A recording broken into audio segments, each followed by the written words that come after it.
The post office on this space station was close to the landing docks, nice and convenient, so several of us went to check our mail while Captain Sunlight met with the sister ship. Not all of the crew had mail drops set up, but I did. This station was a big hub that we stopped at with some regularity, perfect for relaying the occasional news from home, and care packages, as it turned out. I opened the box with some curiosity, sitting on a bench while the others waited in line and the spaceport bustled around us. Inside, I found multivitamins, a letter from my parents, a type of cereal that I'd loved as a kid, and a smaller box with a sun logo. "Ooh, what did you get?" Paint asked, trotting over with her own box clutched to her scaly orange chest. "A lot of stuff," I said in distraction, turning the sun box in search of words. No luck. I opened it to find a fist-sized yellow globe and a base with lots of buttons, and an instruction booklet, thankfully. "Oh, it's a sun lamp. It even looks like a little sun. How nice. Is it warm or just bright?" Paint gave it an appreciative look while she opened her package. "Not sure yet."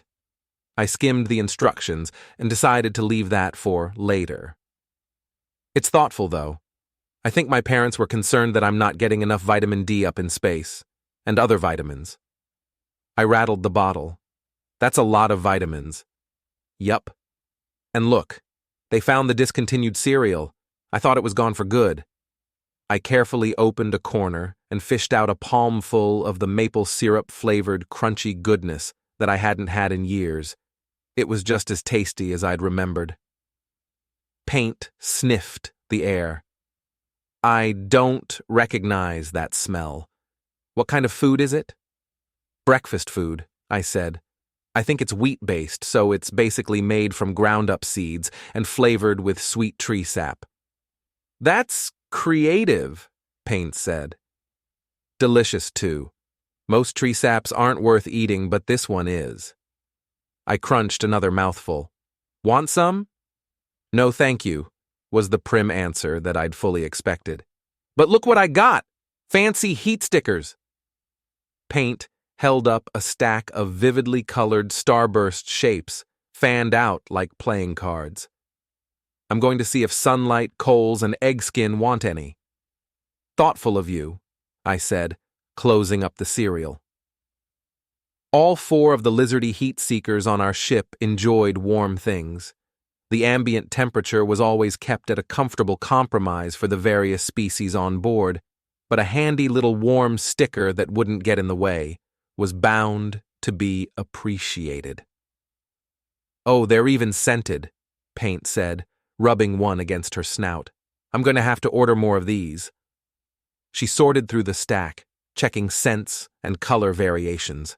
Myrrh and Z were still in line, stuck behind a Frillian who was shipping many things to many places, so I settled in to read the note from home while I waited.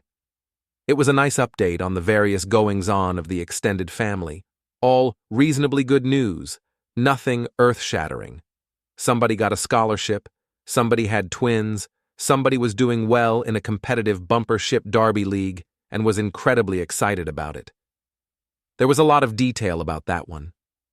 I got the impression that this particular second cousin had given everybody a rundown at a family gathering, so now they all knew more about the best types of shrapnel shielding than they probably wanted to.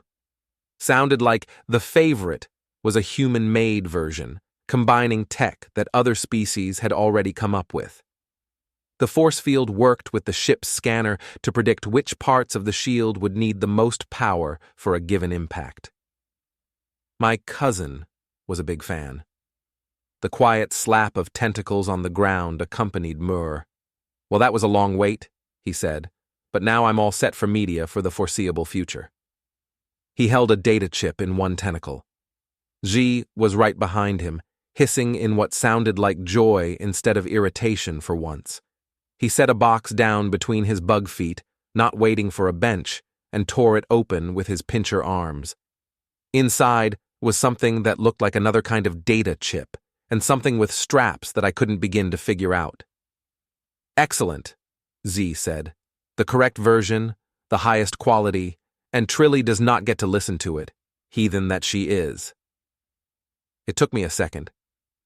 Oh, that's music? I thought back to the impassioned rant about Trilly's incorrect opinions on traditional mesmer leg singing. I hoped Xi played it quietly. And is that, I want to say headphones, but personal speakers, yes, Z said, as he stuffed it all back in the box. I will be able to listen to the glorious arias in privacy. Paint nodded. Great idea. She'd heard the leg singing when I did, and probably wasn't eager to hear the artful screeching again.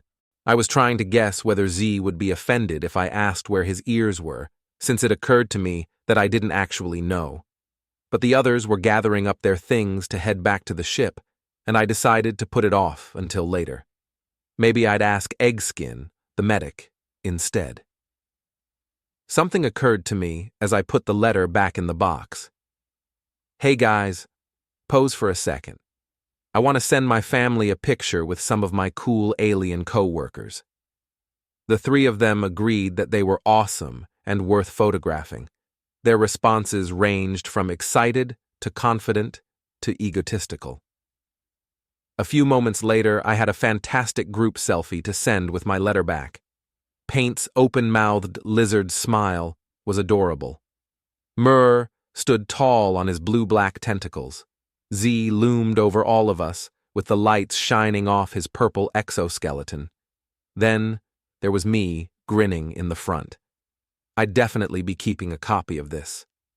We made our way back to the ship, where it was parked next to a similar lemon-shaped courier ship with folded solar sails. The two captains hadn't gone inside yet, which made me wonder what they were discussing with such intense expressions. As we approached, Captain Sunlight was saying, I may know someone who can help us out, but I'd hate to give him the satisfaction. She broke off when Paint trotted up to give her a handful of heat stickers and to show off the blue-white one she herself was wearing. Apparently, it smelled like a plant I'd never heard of. Thank you. That's very thoughtful, Captain Sunlight said. Those sound like just the thing. She picked out a green one and pasted it to her own chest, where it contrasted nicely with her yellow scales. Xi and Moore tromped into the ship. I lingered, curious. Is all the ship business going all right? I asked.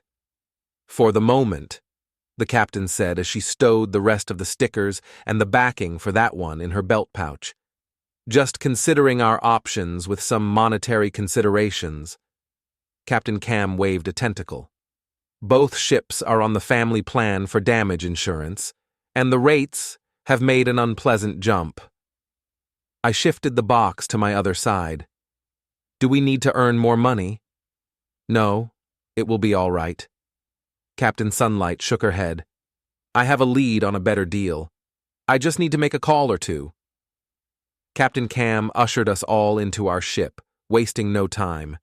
Paint disappeared to share her heat stickers while the two captains adjourned to the lounge. I put my things away and hurried back.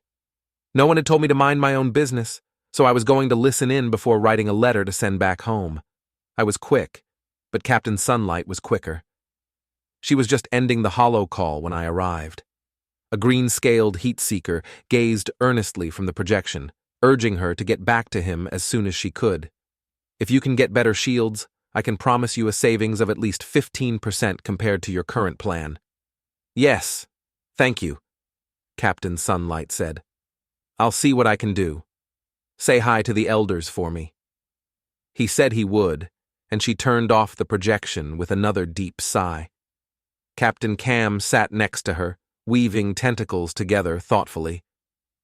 Captain Sunlight tossed the communicator onto the table and sat back with folded arms. Of course it couldn't be that simple. He talks a good game at every gathering, but, oh no, prerequisites. I sat down at the end of the couch, absently petting Telly, who was curled up in the center. In proper cat fashion, she responded by stretching to take up even more space. I was thinking about what the captain had just said about shields. I asked. Does he need a certain kind in order to get us the better deal? Captain Sunlight waved a hand. Just a higher degree of resistance to micrometeorites. The shielding we have is perfectly serviceable, but it's apparently not enough for the good rates. Would we need to overhaul everything? Or would it be enough to layer another kind over what we have? Like, say, a kind that connects to the ship's scanners? The captain gave me a look. Do you have a specific type in mind? Possibly, I said. Are you familiar with bumper ship derbies? Captain Cam twirled a tentacle. That's some of the human adrenaline junkie nonsense, yes? I think there are some smashers and other races that really get into it as well. But yes, I said. The letter from home I just got mentioned the shielding they use. I explained what I knew while they listened intently. Paint came in to join us and sat on the other side of Telly, who took the extra attention as her due. By the time I was done talking, everyone in the room was looking optimistic. Go ahead and reach out, Captain Sunlight said. We don't have to rush off anytime soon. With any luck, we can get all this settled at once. Here's hoping, Captain Cam said, touching 4 tentacle tips together over her head in what looked like the strong-arm version of crossed fingers. I'll see if I can route a call through to home now, I said, getting up. Telly meowed in protest at the movement, then crawled onto Paint's lap and rubbed her head against the heat sticker, purring audibly. Paint looked delighted. I left with a wave, hurrying off to my quarters, with plans to make a phone call, potentially save the day, then set up the sun lamp for the benefit of a certain fuzzy little heat lover, as well as for my own sake.